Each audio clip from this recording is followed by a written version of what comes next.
Movie का start 1935 के दौर से शुरू होता है, जिसमें हम मूवी के main character Lawrence of Arabia को देखते हैं, जो अपनी बाइक पर कहीं जा रहा होता है कि अचानक उसकी बाइक का एक्सीडेंट हो जाता है, जिसकी वजह से वो मर जाता है। फिर उसके बाद मूवी में सीन काफी साल पीछे की तरफ शिफ्ट होते हैं, जहां हम लॉरेंस को देखते हैं जो कि ब्रिटिश मिलिट्री का एक सिपाही होता है और अपने डेली बेसिस के काम को अपने दोस्तों के साथ मिलकर कर रहा होता है कि अचानक वहाँ एक सिपाही आता है जो लॉरेंस को कहता है कि जनरल साहब आपको बुला रहे हैं। तो लॉरेंस जनरल की बात सुनने के लिए जनरल के पास चला जाता है। फिर जब लॉरेंस जनरल के पास जाता है तो जनरल लॉरेंस को बताता है कि अरब में मौजूद हमारे इत्यादियों ने हमसे मदद मांगी है और मैं भी उनकी भरपूर मदद करना चाहता हूँ, इसलिए मैंने तुम्हें यहाँ बुलाया है क्योंकि तुम्हें अरब की काफी सारी जुबानों और उन रहन सहन का इल्म है, इसलिए तुम मेरा नुमाइंदा बनकर उनके पास जाओ और उनकी हर मुमकिन मदद करो। फिर मूवी में सीन शिफ्ट होते हैं और हम लॉरेंस को देखते हैं जो कि अपने गाइडर के साथ डिजर्ट में होता है। वो अपने गाइडर के साथ डिजर्ट में काफी सारा सफर तय करता है। उसका गाइडर उसको कैमल की राइडिंग करना भी सिखाता है। वो दोनों काफी सारा सफर करने की वजह से थक गए थे, इसलिए वो पानी पीने के लिए एक कुएं के पास चले जाते हैं, मगर वहाँ कुएं का मालिक आ जाता है जिसका नाम शरीफ अली होता है। शरीफ अली उस गाइडर को मार देता है। फिर जब लॉरेंस उससे पूछता है कि तुमने मेरे गाइडर को क्यों मारा, तो शरीफ अली उससे कहता है कि ये कुआं मेरा है और तुम्हारी इतनी हिम्मत नहीं है कि तुम मेरे कुएं से मेरी इजाजत के बगैर पानी पियो। ये कहकर शरीफ अली वहाँ से चला जाता है। तो फिर लॉरेंस को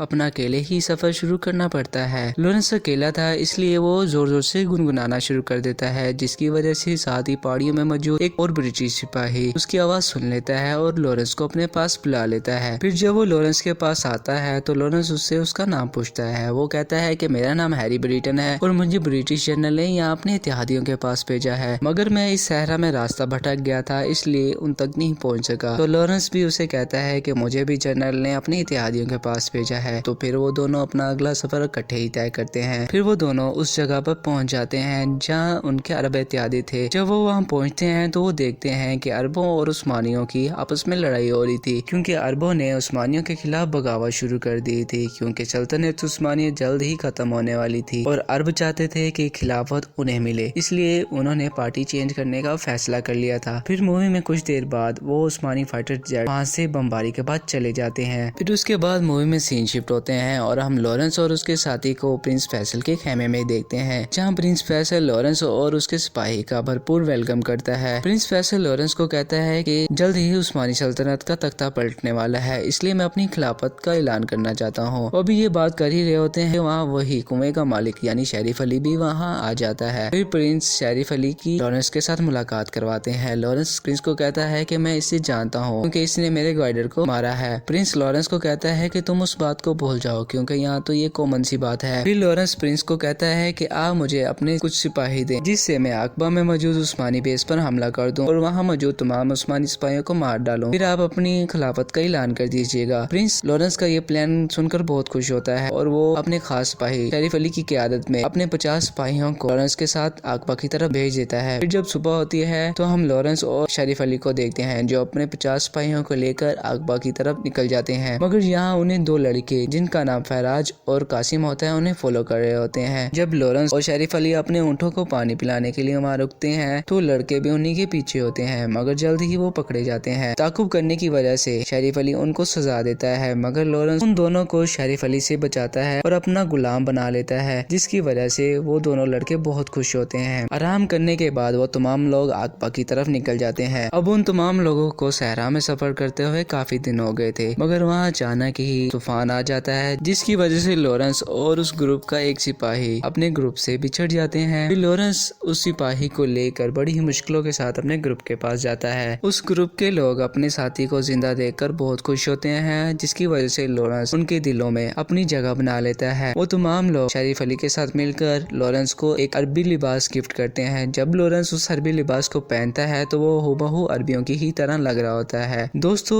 उन तमाम लोगों ने अपना बड़ाव एक कुएं के पास किया हुआ था, मगर जल्द ही उस कुएं का मालिक भी आ जाता है जिसका नाम अबू ताई होता है और उसके साथ उसका छोटा बेटा दाऊद भी होता है। अबू ताई शरीफ अली के पास जाता है और उसे बहुत गुस्सा होता है। वो कहता है कि तुम एक कबीले के सरदार के तौर पर तो अपने कानून जानते हो कि कोई भी तुम्हारे कुएं का पानी बगैर पैसों के इस्तेमाल नहीं कर सकता। अब तुम इतना भी पानी पी चुके हो, इसके तमाम पैसे मुझे अदा करो। मगर शरीफ अली उसे पैसे देने के लिए राजी नहीं होता। तो अबू ताई और शरीफ अली की वहाँ फाइट होने वाली होती है। तो वहाँ लॉरेंस आ जाता है। तो लॉरेंस अबू ताई को कहता है कि क्या मैं आपको एक बात ना बताऊं जिससे आप अमीर हो जाओ। वो कहता है कि हम आकबा में मौजूद उस्मानी बेस पर हमला करने वाले हैं। अगर आप हमारे साथ मिल जाते हैं तो हम आकबा में मौजूद जितना भी सोना चांदी मिलेगा उसमें से आपको भी देंगे। तो अबू ताई लॉरेंस की इस पेशकश को कबूल करता है। फिर अबू ताई लॉरेंस और उसके तमाम साथियों को अपने कबीले ले जाता है, जहाँ जाकर वो तमाम पहले तो पुरसुकून होते हैं और खूब खाते पीते हैं। मगर जैसे ही रात होती है तो लॉरेंस का एक आदमी जिसका नाम माजिद था, जिसको लॉरेंस ने उस डिजर्ट से बचाया था, वो एक आदमी को मार देता है। तो फिर लॉरेंस को मजबूरन उस आदमी को मारना पड़ता है, क्योंकि अगर वो माजिद को न मारता तो अबू ताई के कबीले वाले लॉरेंस और उसके तमाम साथियों को मार देते। फिर उसके बाद मूवी में सीन अगले दिन की तरफ शिफ्ट होते हैं, जहाँ हम अबू ताई और उसके पूरे कबीले के लोगों को देखते हैं, जो कि अब लॉरेंस और शरीफ अली के साथ मिल गया था। फिर वो तमाम लोग अपना मिलकर सफर तय करते हैं और जल्द ही आकबा की तरफ पहुंच जाते हैं। वो जाते ही आकबा में मौजूद उस्मानी सिपाहियों पर हमला कर देते हैं और वहाँ तमाम बूढ़े बच्चों और हर एक बंदे को मार देते हैं। जब वो आकबा पर पूरा कब्जा कर लेते हैं तो अबू ताई अपने साथियों के साथ मिलकर हर तरफ तलाशी करना शुरू कर देता है ताकि उसे सोना और चांदी मिल सके। मगर अबू ताई को वहाँ से खाली कागजात के कुछ भी नहीं मिलता, जिसकी वजह से अबू ताई लॉरेंस पर बहुत गुस्सा होता है। लॉरेंस अबू ताई को कहता है कि मैं अपने जनरल के पास वापस जा रहा हूँ और वहाँ से तुम्हारे लिए बहुत सारा सोना और पैसे लेकर आऊंगा और मेरा ये तुम्हारे साथ वादा है। अबू ताई उसको वहाँ से जाने देता है। फिर हम लॉरेंस को देखते हैं जो अपने दो गुलामों के साथ यानी फराज और कासिम के साथ ब्रिटिश एम्पायर की तरफ सफर करता है। जब वो तीनों सहरा से गुजर रहे होते हैं तो फराज रेत में फंस जाता है और वो रेत उसको अपने अंदर निकल जाती है, जिसकी वजह से फराज मर जाता है। मगर काफी दिनों की मेहनत के बाद लॉरेंस और कासिम ब्रिटिश एम्पायर के अंदर पहुंच जाते हैं। पहले पहल तो वहाँ तमाम सिपाही लॉरेंस को नहीं पहचानते, मगर जैसे ही वो जनरल के पास जाता है तो जनरल उसे पहचान लेता है। वो जनरल को कहता है कि मैंने आपका आधा काम कर दिया है और आधा मैं बाकी जाकर करूंगा। जब जनरल को पता चलता है कि उसने आकबा पर हमला कर दिया है तो वो लॉरेंस से बहुत खुश होता है, क्योंकि लॉरेंस एक जासूस था, इसलिए उसे खास तौर पर इस मिशन पर भेजा गया था ताकि वो उस्मानियों के एम्पायर को मजीद कमजोर कर सके। फिर हम जनरल को देखते हैं जो लॉरेंस को उस बेस का कर्नल बना देता है, जहाँ तमाम सिपाही लॉरेंस से बहुत इंस्पायर होते हैं, जिसकी वजह से लॉरेंस को वहाँ बहुत शोहरत मिलती है। काफी दिन ब्रिटिश बेस में गुजारने के बाद लॉरेंस वापस आकबा आ जाता है और अपने साथियों के साथ मिलकर उस्मानी रेल ट्रैक को उड़ाने का फैसला करता है। वो एक बॉम्ब के जरिए सल्तनत उस्मानिया से आने वाली ट्रेन को उड़ा देते हैं, उस रेल में मौजूद तमाम लोगों को मार देते हैं और उनके पैसे और कीमती सामान लूट लेते हैं। उस ट्रेन को लूट कर वो तमाम लोग बहुत खुश होते हैं।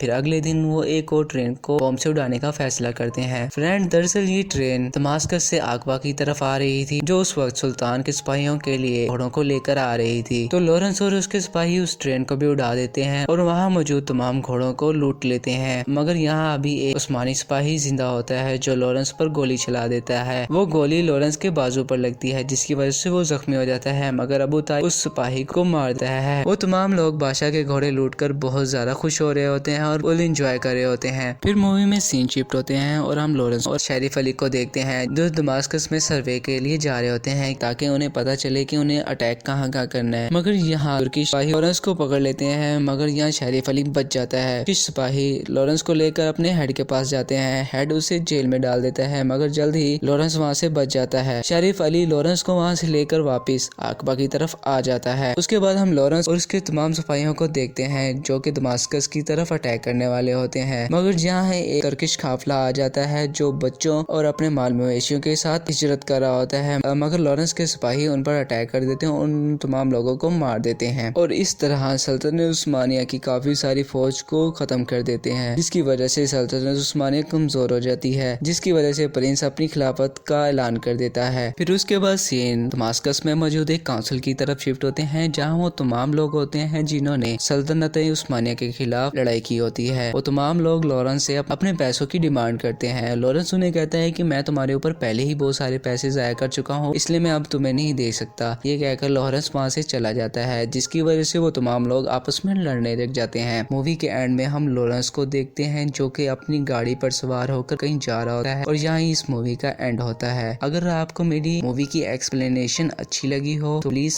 मेरी वीडियो को लाइक और मेरे चैनल को सब्सक्राइब जरूर कीजिएगा।